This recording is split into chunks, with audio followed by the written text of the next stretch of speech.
Hi everyone, this is Megan Joaquin. I'm sure you know that by now, but thanks for coming back to our 6th class. Today we're going to be talking about positive intent. We're going to be talking about what it means and how it's important to the lives of our children and for our own lives as adults. Okay, so we're going to start, like we do with every class, with a commitment. So today's commitment is, I'm going to see the best in others. Now I feel like that's pretty straightforward, but I want to challenge you to also try and see the best in yourself, in the people around you, and really, truly, just in others. Okay, so our power for today is the power of love. The power of love asks us to see the best in others, even when their behavior is hurtful or inappropriate.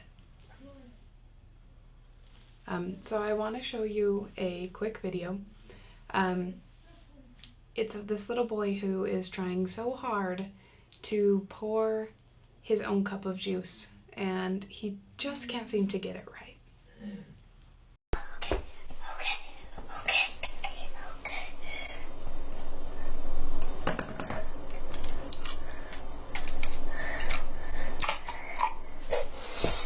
Another cup.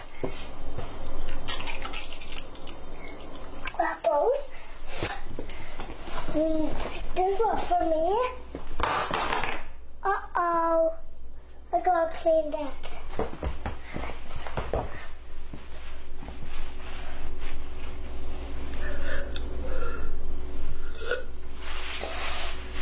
I will build it.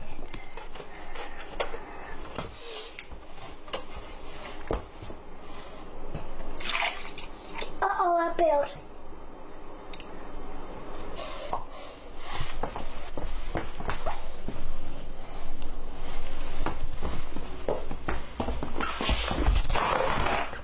Oh.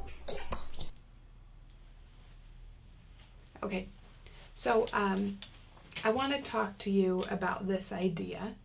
It's basically what we focus on the longest becomes the strongest. What this means is that if we focus on the actions of our children being primarily negative a lot, that's going to be our strongest opinion of them. When I was 16 years old, I was at an activity, and I remember that the activity we were, I'm not sure, making blankets, something like that, and we were, tying the strings at the end of them. And we were going to go and give these blankets and like other care items to homeless people in our community. And I remember one of the adults that was in charge, we were kind of talking about the activity and the things that we were going to do over the next couple of weeks and so on. And I remember her saying something to the effect of how she thought it was really nice that, I guess, the youth of today, which 10 years ago, the youth of then, try and use alternate terms to refer to homeless people. She was under the impression that the term hobo was just like a really kind way of referring to someone that's homeless. Now that really shocked me because, for one, I don't know, when I was like 14, 15, I think me and all my friends went around calling each other hobos for whatever teenage reason. And we thought it was funny, and we definitely did not think of it as an alternative, kinder way to refer to someone who's homeless. If anything, I've probably always thought of the term hobo as the less kind way to refer to someone who is homeless. But what mattered is that she really genuinely believed that we were being kind. And when she said that, from there, I wanted to prove her right. Like, I wanted to prove as much as I possibly could that I was a kind person. And so from there, I kind of set out to be like, okay, how can I, prove myself that, I'm the most helpful and kind, and I'm the most, the most tolerant, or I'm the one that tries to use the nicest words when I'm referring to people who are homeless. All because this one person assumed that the youth of yesterday, really, were being kind, saying hobo instead of homeless person. I want to show you another clip. This is a really short clip of my daughter.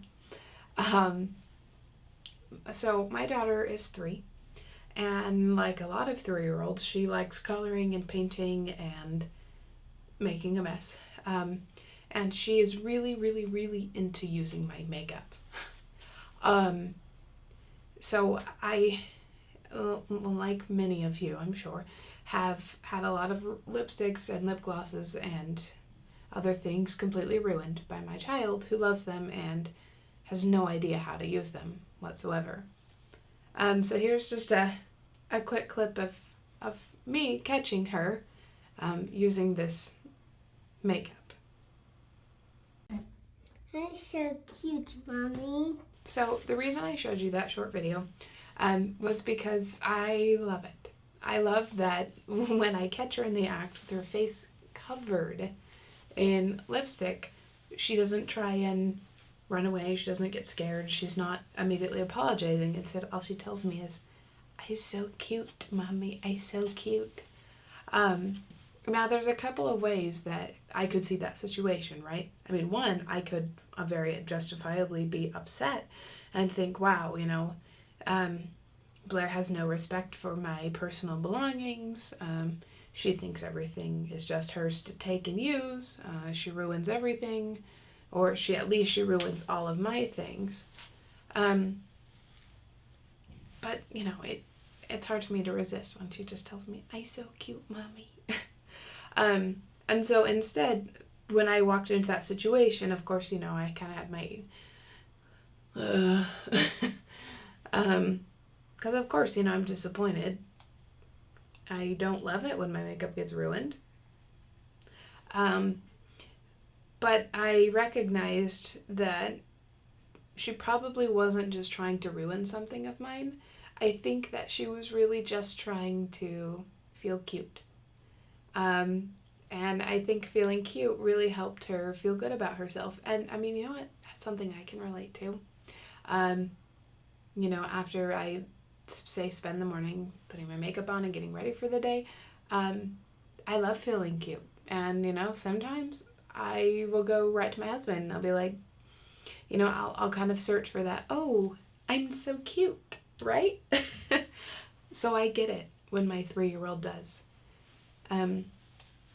So I'm sure that you've noticed, but on this screen next to me, there's this this image that we're probably all familiar with. So what it is I'm sure we've all been in that situation where our internet, we were using it and then it stopped working, and it's very frustrating, and so we just tried clicking and clicking and clicking and clicking, hoping that for some reason that will resolve the problem. And then, we usually end up clicking and then dragging because we don't have internet, so what else are we going to do sitting in front of the screen? Might as well click and drag and vent our frustration that way. So the reason that I included this was because I want to talk to you a little bit about children pushing buttons and the idea of children manipulating adults and other children. So it is developmentally normal for children to push boundaries, yes. It's part of how they establish independence, and it's part of, growing up and clarifying, this is who I am, separate from you, my parent. But when it's talked about children being manipulative, children aren't masterminds. It's not like, they're the villainous therapist in the movie that somehow has tricked everyone into believing that they're in some kind of alternate reality so that he can steal all their money. No. Being able to manipulate requires actually very advanced skills.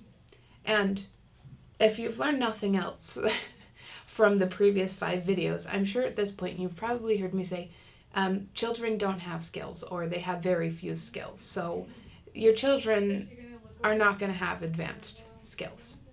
When they're adults, sure. When they're children, no, they just won't. Unless, of course, you give them, very specific tutoring and you really try to get them advanced in something, and then yeah, eventually. But if you've never tried to tutor your child in the art of manipulation, it's extremely unlikely that they are master manipulators. Just throwing it out there. So the way that children push buttons is actually a lot more similar to what we do when when our internet stops. We just click and click and click and click and click and hope that something will change. And our kids just ask and ask and ask and ask and ask and hope that eventually we'll give a different answer. I just had to, I had to include this little comic. There's program not responding, and then, all this click, click, click, click, click, click, click. Then issue resolved. 317 clicks has corrected the error. Wouldn't that be nice if it worked? And a lot of our kids, especially if it's worked in the past, they assume that asking for an ice cream cone 317 times will eventually get them the result that they want. They really, they're only manipulative in the sense that they know that if they do this tactic of asking you something over and over and over, if it does result in you changing your mind and giving in, then they're not, it may feel like a manipulation, but what they've done is they've learned how to negotiate with you. And also other times, sometimes kids will ask for the same thing over and over and over and, oh my gosh, over again. And not necessarily because they've learned from you that that's an effective strategy, but because sometimes they're just upset. And that's their way of coping with, Mom, can I have an ice cream? No. Mom, can I have an ice cream? No. Mom, can I have an ice cream? And it's not as much that they think that you'll change your mind. Sometimes. It's they're just trying to process the fact that they're not going to get an ice cream. And for whatever reason, sometimes it feels more helpful to them to be like, oh, why not? Why not? I think it's kind of the same thing that we as adults do when, when the series that we've binge watched for the past couple of months has its final episode and we watch it and then it's terribly disappointing and then we spend a lot of time thinking like, oh my gosh, why did it end that way? Why did they do that? Why? And we keep trying to come up with an answer, but really there's no good answer, and there's nothing that's going to make up for the fact that the series had a horrible ending, and there's not really anything that's necessarily going to make up for the fact that your child's not going to get ice cream. It's not going to make it up for them. It's just they're trying to cope. Okay, so I want to tell you a little story. I know this photo feels a little random, and that's my foot there at the bottom. I probably should have been more careful when I took the photo, but oh well. So a couple of months ago, my husband and I took our daughter to the mall to play. There's this really cool playground. It's like kind of a nature base, so there's like realistic looking trees. It's pretty amazing. So anyway, it came time to leave, and for whatever reason we had parked on the opposite side of the playground, so we had to like walk through the entire mall, and really exhausting and whatever. And if it had just been my husband and I don't know, it would have taken us 5, maybe 10 minutes maximum to get through the whole mall. But because we were there with our 3-year-old, I think it took us 30, maybe 40 minutes just to make it through the mall. And the whole time, I tried really hard to be patient with her. And I was like, okay, yes, I know I would like to get home and I would like to make dinner and I would like to relax. And, I was able to think of all the things that I would rather be doing right then than watching my daughter, run into yet another toy store and look at all these random toys. But I kept trying to remind myself, okay, well, yes, those are all the things I want to do, but what my daughter wants to do is she wants to play and she wants to see the toys. And then I kind of had to remind myself, like, well, how often does my daughter get to come to the mall and see all these toys and play with them? And how often do I get to cook dinner and then afterwards relax. And it occurred to me that her going to the mall was maybe something that we do maybe once, maybe twice a month, where me cooking dinner and then relaxing after is usually a nightly occurrence. So I let it take forever.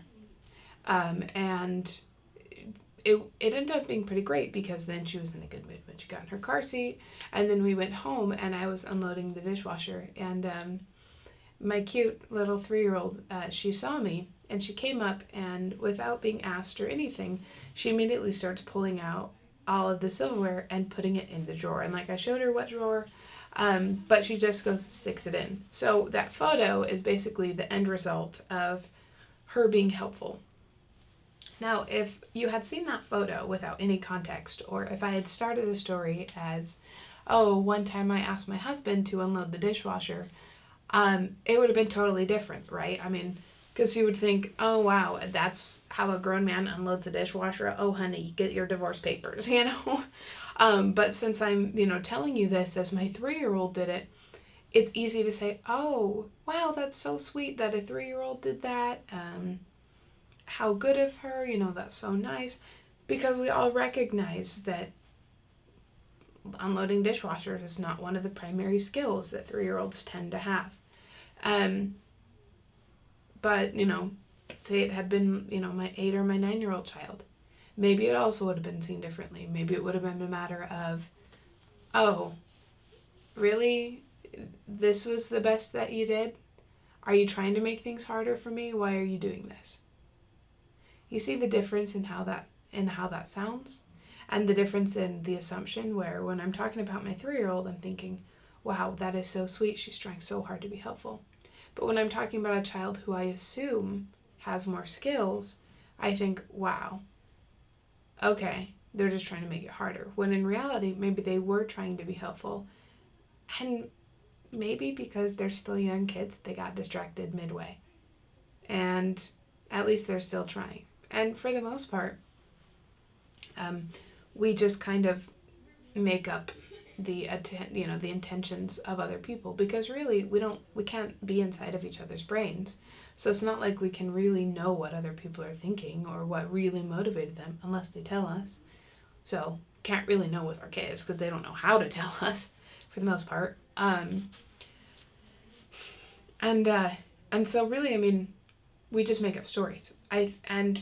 Basically, after my daughter did that, I made up a story about her feelings, which was, okay, maybe this was my daughter trying to express that she loves me, or this is my daughter trying to be helpful because she admires me and she wants me to be grateful to her. Or the story that I actually really went with was, this was my daughter's way of being thankful for my earlier patience at the mall. Now, is this necessarily true? I don't know. I can't be in her brain. But I tell myself the story because, one, it kind of makes sense to me. It seems logical. We were at the mall, I was patient, then we came home, and she helped me. Okay, it fits that timeline. But really, since I can't be in her brain, I can't ever really determine if that's exactly why she did that. But I keep telling myself that because I want to assume the best about my child, and I want to assume the most loving option from my child. Okay, so let's talk about on the opposite side. So what I was describing was positive intent, and I was seeing my daughter's actions as something done with positive intent. So let's talk about negative intent. So negative intent always encourages children to be more oppositional. So negative intent is when you just assume that someone did something to hurt you, or they did something to ruin something for you, or they did something because, they're a bad person or something, and it was, for whatever negative reason. When I was about 8 years old, I had gone to a Girl Scout camp, something like that, I think. And we had learned how to make macrame. I think that's what it was called. Basically, I had this long lanyard looking thing, and it had like a little circular piece of wood on the end of it. I don't really know why. I mean, it was a long time ago. But anyway, I was super proud of this macrame thing that I had made. I'd never done anything like macrame before, and so I was pretty excited about it. And I remember, like I was trying to show my family members because I really wanted them to be excited about it with me. And I remember we had like a family gathering, so like my grandparents were there, a bunch of my aunts and uncles were there, I had some cousins there. And so there was this, group of adults who were all standing around chatting, pretty normal for, aunts and uncles and grandparents to stand around and chat. Something I didn't understand as a kid, but I get it now. And I really wanted my granddad's attention. I really wanted to show him this, like, lame little macrame thing that I made, and I still don't really know what macrame is, but I'm pretty sure that what I made shouldn't have looked like a lanyard. Like, it probably should have been a lot more cool. But, I was 8 and I was proud of it. And I remember all looking at the adults, and I remember thinking that they looked so tall and so big. And I remember wanting so bad to just get my granddad's attention so I could show him what I made. And I just, for whatever reason, I could not come up with words. I think I did try saying, "Hey, Granddad," but I probably said it really quietly, and, after that, I was like, oh my gosh, what do I do now? And I couldn't think of like, oh, let me tap his shoulder to get his attention. No. What I did was I took my macrame thing and I decided to hit him with it. I don't know why. I mean, I don't know why in my brain I thought, yeah, this is the best way. I mean, it was definitely the way that immediately got his attention. I had that. And maybe in my child brain, I thought, okay, the best way to get someone's attention is obviously the way that makes them react the quickest. Now, as an adult, I would think the best way doesn't necessarily have to be the quickest way. I would think the best way is probably the one where I don't hurt them. So I smacked him with it. Poor guy. And luckily it was just, this skinny little nothing lanyard. So I don't think, it didn't really like leave a terrible bruise or lacerate him or anything. But I do remember him, reaching up and just, grabbing the back of his neck where I'd whipped him, and going, "Oh, ow." And I felt so guilty. And I was like, oh no, I hurt Granddad. And like, I mean, I'd wanted to show him that macrame thing more than I wanted to show everyone else because he was the best at being excited for me about things. And I really, really wanted his attention, and I really wanted him to admire this crazy little thing that I'd made. And so my heart, like, immediately I was broken. I was like, oh no, I did the wrong thing. I did bad. So I think my eyes immediately, like, filled up with tears. And he turned around to look at me because he's like, what the heck, where did that come from, And he sees my eyes immediately filled with tears, and I'm just, like, standing there, like, holding my, like, little macrame thing. And I think, in his infinite wisdom, he pieced together pretty quickly that I, for whatever inexplicable reason, had decided to smack him with it. And he immediately forgave me. And I don't know what story he told himself about me. I mean, it must have seemed really crazy to him that I decided to, for whatever reason, hit him with a toy. But he also does have 6 kids, so maybe, this wasn't his first time around with crazy kid behavior. Probably not. When I told him, I was like, Granddad, I wanted to show you this. And I'm like, my eyes are like shining with tears. And he was so kind. And now, I know I was talking to you about negative intent, but first I just really wanted to give you a good example of positive intent. And that was why I shared that story with you, because that was just another way when someone attributed positive intent to me, it made things better. Because if my granddad, had, say, whirled around and, there I am, very guilty, holding my dumb lanyard, he could have yelled at me, and he could have been like, oh, why would you hit me? You know, you're always so careless, or, you know, you shouldn't go around hitting people. Probably because I felt sad and scared, and, you know, I was 8 and I didn't have very much communication skills. I probably would have been defensive, and I probably would have been like, well, I tried to tell you, but you wouldn't look at me, you know, and something like really lame like that, um, where I truly myself didn't believe that he deserved the punishment that I inflicted upon him, but I say it anyway because I feel trapped. But instead, I mean, I'm pretty sure I ended up apologizing to him, and then we had just a really nice experience where he celebrated my funny little thing, and I got over my guilt once I knew he was okay, and then we connected, and I felt loved, and I think eventually he felt loved once he realized that I really was just trying to get his attention because I admire him so much. So other times when, of course I've had plenty of experiences in my life where I've been affected by negative intent, and I know that I've affected other people, assuming that their intent was negative. I think a lot of us kind of assume negative intent when we're driving. You know, it's, oh my gosh, that person cut me off, or that person won't let me over. Then we think, wow, they're just really rude, or that, what a terrible driver. Wow, they're super selfish. And a lot of times, you know, these assumptions that we just make about people we don't know and have almost zero information about, they're made really quickly. And a lot of times they're made because I'm trying to get over and I'm stressed out. And of course, because I'm driving, there's always this, you know, thought in the back of my mind, if someone doesn't let me over, could this result in a car accident, or could this result in me missing my exit and showing up late for something, which could impact my life negatively somehow? You know, there's always some kind of stress associated with it. So the important thing then is, you know, when we're in these zones of stress, is it's fine, you know, if it's kind of our reaction to just snap with like, what a horrible person.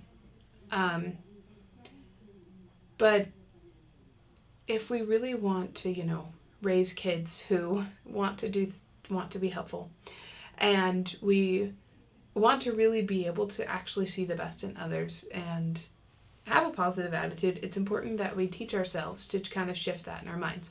So the next time, say, someone cuts you off in traffic, and, you know, they're going kind of fast, maybe instead of thinking, oh my gosh, they're so careless, or they're so rude, or what a horrible person, think something like, say, oh my gosh, they're going into labor and they're rushing to the hospital. Or one that my husband wants to say is, oh my gosh, I bet they really need to go to the bathroom really bad.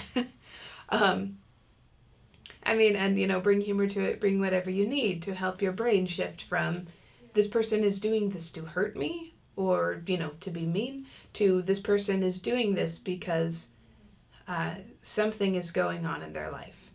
Something that usually has nothing to do with me, and they're not doing this to harm me. And positive intent doesn't necessarily always mean that people are making, you know, that we're assuming that everyone else is making great decisions. But it's at least trying to give them the benefit of the doubt, because I don't think that my granddad assumed that I was trying to make a good decision, because really, I mean, what could he have told himself? Oh, maybe she was trying to throw her thing at the light and missed. I mean, that's not a good decision either. But maybe he thought, okay, maybe instead of her wanting to hurt me, she's just trying to get my attention, and it just so happened to hurt me. Do you hear the difference there? That's the difference between positive intent and negative intent. Okay, so I have an activity for all of you, and this activity is moving from negative to positive intent, so perfect considering what we've just been talking about.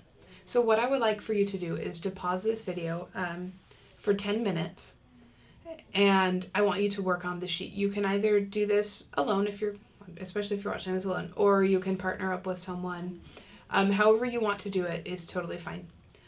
So what you're going to do is you're going to read the examples of negative intent, and then you're going to give it a positive reframing. So you'll notice the first example, it says, some children are just mean. But then the positive reframing is some children need social skills. So I want you to do that for all of them. So go ahead and take 10 minutes and get that done. Okay. So I hope that activity was helpful. Personally, I like it because I feel like it's helpful for us to take time to try and reframe our brains and reframe the things that we think about. So you'll see in front of you, I have this says ACT.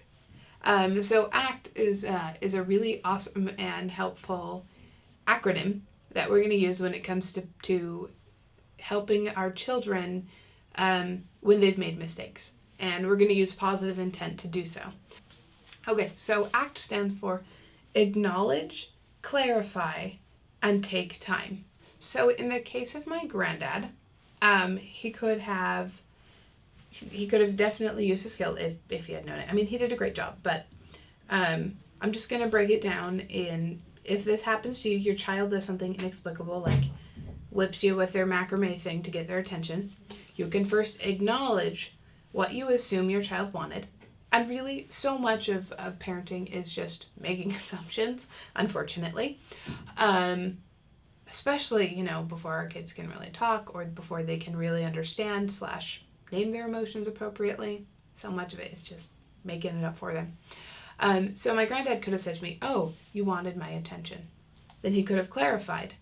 And he could have let me know, okay, so when you want my attention, say, "Hey, Granddad," or tap me on the shoulder. And then the third part is to take time. Now, the taking time is important because this is when you have your child practice it. You say, okay, do an hour for practice, or let's do it together if your child's a bit reluctant. So you tell them, okay, now say, "Hey, Granddad." And sometimes, these skills are they're very small. There's usually a very short sentence to give to them. But it's powerful because a lot of times our kids want things from us, right? They want our attention, they want our time, they want our money, but mostly just our attention. And like I've said before, children are famously underskilled, so they don't always know the best way to do it. And, if they want to show you a toy, sometimes they'll throw it at you because they think, this will be the fastest way for them to see this toy. And they get panicked. Really, I'm like, you can use this if your kids are fighting. It could be one of your kids took the toy out of the hands of your other kid. And so you could say, "Oh, you wanted this toy." And which child you turn to, and definitely I think do it with both. Because most likely if child A is pulling a toy out of child B's hands, child B is going to scream. Or child B is going to scream and hit. Or, usually they're not just going to take it. They're not just going to accept their toy losing fate quietly. But if they do, that's also probably not necessarily what we as parents want for our kids. Just the same as if someone was robbing me, but they, were robbing me and they didn't have any kind of weapon, and basically they were just saying, "I want this," and taking it from me, maybe, we as adults want our kids, and we would want ourselves to stand up to that person a little more and say, "No, that's mine. Don't take that." So anyway, so you can do this with child A and child B. So let's say child A takes the toy. So let's start with child A. So we say, "Oh, you wanted to play with this Barbie." And so, you can stop it there, or you can even say, you can remind them of what they did, because sometimes kids kind of forget. And they're also maybe not always super aware of their effect on other people. And so you could say, "You wanted to play with this Barbie, so you took it out of your brother's hands."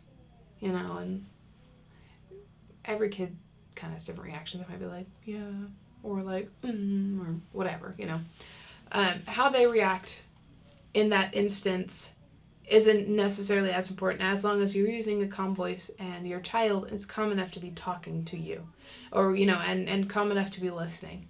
So then you tell them, when you want to play with a toy, say, or when you want to play with this Barbie and your brother's playing with it, say, can I play with the toy?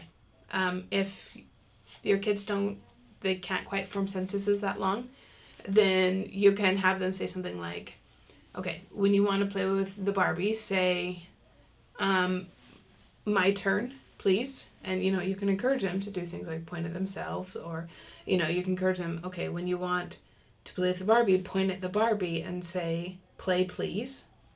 But also remind your child, okay, if your brother doesn't want to share the Barbie with you, if he says no, then what you can say then is, okay, and emphasize a shoulder shrug. Okay, I will wait.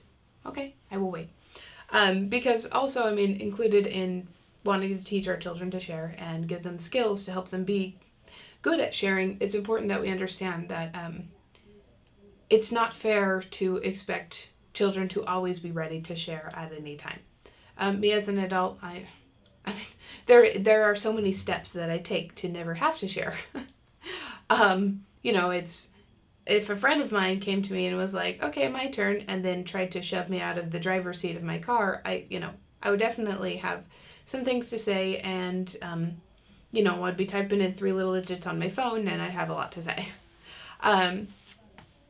So of course, it's important that as parents, we want our kids to learn how to share, but it's important that we understand and that we're not teaching them to overshare. So with child B, the one who had the toy taken away from them, what you can do with them is you can say, oh, you wanted to keep playing with the Barbie. And, this child more likely will be, well, they'll probably both be a mix of sad and angry. So you say, okay, when you want to keep playing with the Barbie, say, stop, or say, I am playing with this, wait, or say, just give them an assertive command to help them assert that it's still their turn to play with the toy. Also, another thing that I would recommend when you're kind of trying to figure out how child B feels having a toy taken away from them is you could ask them, you're like, oh, your brother took the Barbie out of your hands. Did you like it when he did that? And a lot of times kids will be like, no, of course I didn't like it. But the way that they answer that question is important because they might say, no, but, angry. And I don't think that sounded very angry, so sorry. Or they might be like, no. But seeing if they're responding with anger or they're responding with sadness is really important because if the child is responding with anger, it's going to take them a little bit longer to help them get this skill down because their brain's in this, they're in the survival mode, which we talked about in the first class, where all they want to do is fight. It's impossible to learn when your brain's in fight mode because basically your brain's fighting off any new ideas too. If a child is sad, it's going to be a lot easier to get them into this skill teaching zone because you can comfort them and, acknowledging will help them feel like you're empathizing with them. And it will help them feel like, okay, at least one person's on my side, even if my brother isn't. And then you can do it with them. And definitely emphasize over and over taking time to practice this skill. Teach them over and over to say, it's my turn. Don't do that. Or it's my turn, stop. My turn, I'm still playing with that, you can wait. Or things like, okay, can I, play please? Or I want to turn. And really, teach your kids that if other kids aren't sharing with them, it's okay. They can wait. So I just wanted to share this with you guys. So this is true through, most of life, but especially true for children. Okay, so learning a new skill requires using it 2,000 times in context. This is especially true for young children. I'm not really sure what the number is for adults, but I would assume it's probably pretty close. I think it's, at least I feel that way about myself. And so in the context of, teaching your children to learn how to ask for a turn, and to remind them, okay, if you wanted to play with the toy, to teach them how to say my turn, instead of ripping a toy out of their sibling's hand, it will probably require you reminding and guiding them to this 2,000 times. And I'm super sorry to have to tell you that it's going to take a really long time.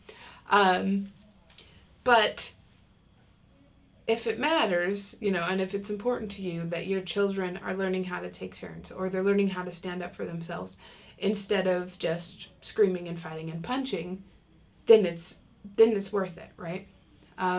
It also does take children hearing words 500 times in context before they feel like they've mastered it.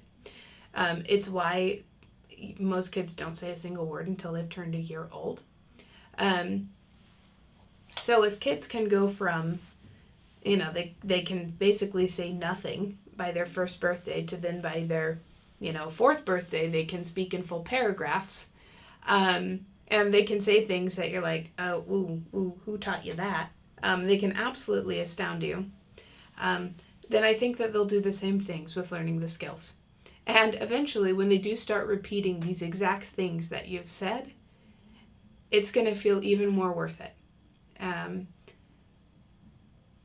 it's going to make up for all the times when you thought that you were going to go crazy because you've repeated once again, okay, when you want to play with the toy, say, my turn, please. And then you remind them, okay, if your brother isn't going to give you a turn, you say, that's okay, I can wait. All right, well, thanks for watching this class. Next week is our last week, and we're going to be talking about what I imagine most of you have been waiting for this whole time, consequences. So this is Megan Joaquin, and I'll see you next week.